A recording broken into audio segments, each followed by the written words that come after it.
And yet I have to believe it. Dreams or nightmares. Madness or sanity. I don't know which is which. Let's Scare Jessica to Death. Such an obnoxious title, and one that really misrepresents the film it's attached to. This is not an over-the-top shock fest, nor is it about a group of people trying to frighten a poor woman into an early grave. So what the hell is it about? Well, that's actually a bit difficult to explain. The basic story is that a young woman named Jessica has just been released from a stint in a mental hospital into the care of her husband. Through the dialogue between them, we can figure out that she was suffering hallucinations. For instance, he'll grab her when something happens and says, "Don't worry, I saw it too," and this clues us in. They move into a new house in the wilderness far from the nearest town, and it's there Jessica begins to hear voices and sees a young blonde woman roaming the countryside, right before people begin dying. Jessica comes to the conclusion that this woman must be a vampire.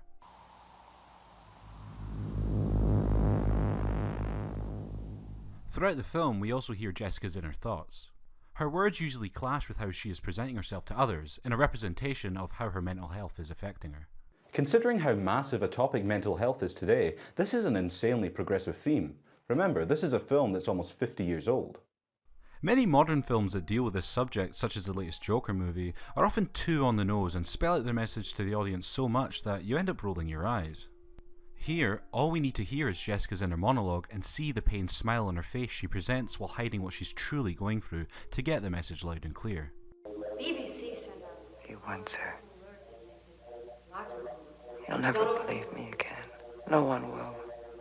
The film doesn't hold your hand and allows you to make your own mind up from what's presented on screen. There's so many different things flung at you, and this is what makes the film hold up on repeat viewings.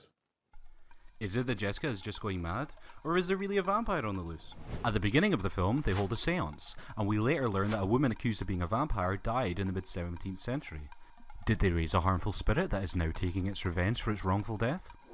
We also learn her husband is broke and isn't happy with their marriage. Is it a complex plot to drive Jessica to death, get some sweet life insurance and be free of their marriage? The title of the film certainly supports this theory. Hell, I read a theory on Reddit that claimed the name of the film actually references the filmmakers themselves, who are trying to write scenarios so nightmarish as to try and drive the protagonist to death. It's just as valid as any other theory, and that's what makes the film so watchable. It rewards repeat viewings as you gain more clues to build up your arguments. You okay? Don't tell them. They won't believe you. Yes. Just as Jessica is bathed in confusion, so too are we as an audience, trying to piece together what's real and what isn't. As a result, the film's atmosphere becomes more smothering and frantic as it goes on.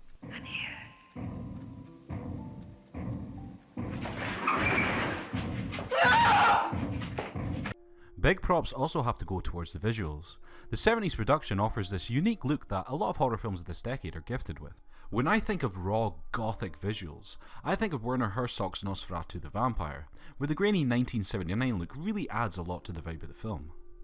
The same is true for Jessica, where the film cracks and pops, the audio is kind of washed out, and due to the guerrilla camera work, there's moments where your eyes have to adjust to tell just what it is you're looking at. There were so many times while I was watching it that I sat back and went, damn, that's a creative shot.